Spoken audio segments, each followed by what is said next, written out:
Здравейте и добре дошли! Аз съм доктор Йорданка Господинова и днес ще обсъдим важна за здравето ни тема, а именно какво представляват нутриентите в храната ни и за какво ни служат.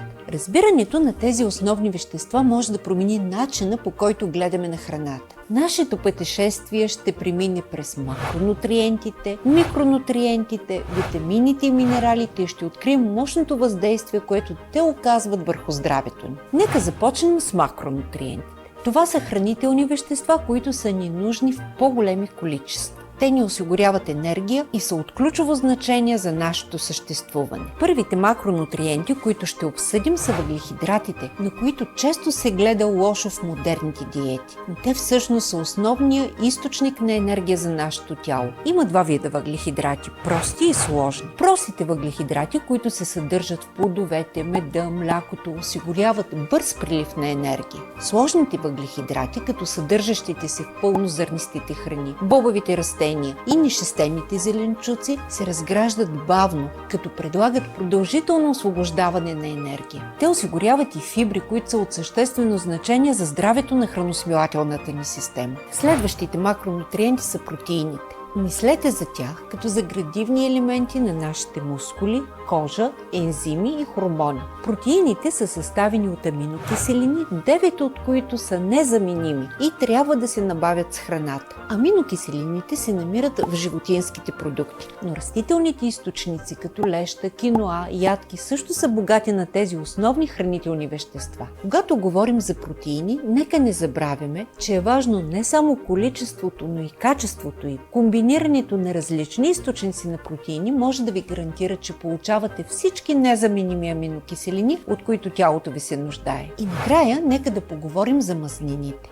Мазнините са от ключово значение за здравето на мозъка, съхранението на енергия и усвояването на масно разтворимите витамини. Съществува голямо разнообразие от мазнини, но фокусът трябва да бъде върху ненаситените мазнини, които се съдържат в храни като зехтин, ядки и риба. Тези мазнини са полезни за здравето на сърцето и могат да помогнат за намаляване на възпалителните процеси в тялото. Трябва обаче да можем да различаваме мазнините, защото не всички са еднакви. Например, наситените мазнини, които обикновено се съдържат в маслото, сиренето, червеното месо, трябва да се консумират умерено. А трансмазнините, които често се съдържат в преработените храни, е добре да се избягват напълно. Всеки макронутриент играе жизнено важна роля за здравето на нашия организъм. Балансираното хранене, което включва разнообразни въглехидрати, протеини и мазнини, е от ключово значение за поддържане на оптимално здраве. Важно е да се научите как да избирате правилните видове храна, за да балансирате нутриентите в диетата си. Сега нека да поговорим за микроелементите. Това са витамините и минералите, които са необходими на организма ни в по-малки количества от макронутриентите, но са също толкова важни за нашето здраве.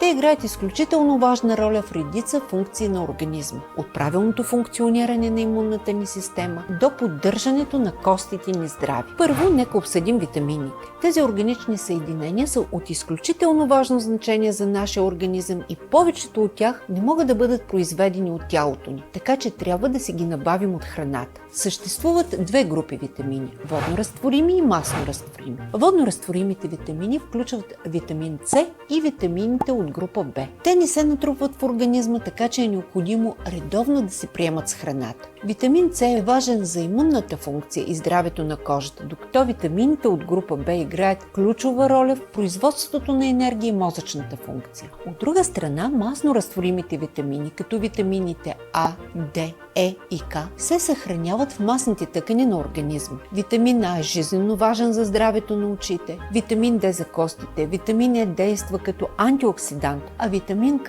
е от ключово значение за съсирването на кръвта. Минералите са друг вид микроелементи. Основните минерали в организма включват калций за костите, желязо за кръвта, магнезий за мускулната функция и цинк за имунната система. Всеки от тях играе уникална роля в тялото ни и може да бъде открит в различни храни. Важно е да включвате разнообразни храни в диетата си, за да сте сигурни, че получавате всички необходими витамини и минерали. От зеленолистните зеленчуци и плодове до ядките и млечните продукти. Потопихме се в света на макро и микроелементи. нутриентите, като разбрахме как всеки от тях играе жизненно важна роля за нашето здраве и добро състояние. Но как да приложим всички тези знания в ежедневието си? Балансираното хранене е от ключово значение. Не става въпрос за строги ограничения или за спазването на всеки нов нашумял диетичен тренд. Става въпрос за баланс и информиран избор. Включването на разнообразни храни гарантира, че получавате пълния набор от хранителни вещества, необходими за тялото ви. Седмичният план за хранене може да бъде чудесен начин да започнете. Планирайте храненията си така, че да включват различни източници на въглехидрати, протеини и мазнини, както и пъстра гама от плодове и зеленчуци. Това не само гарантира богата на хранителни вещества диета, но и добавя вълнуващо разнообразие към храненията ви. Когато пазарувате хранителни продукти, се съсредоточете върху цели храни. Пресните продукти, пълнозърнистите храни, протеините и здравословните мазнини са основните елементи на пълноценното хранене. Преработените храни често са лишени от основни хранителни вещества и с високо съдържание на нездравословни мазнини и захари. Помнете, че не е задължително пътуването към по-здравословен начин на живот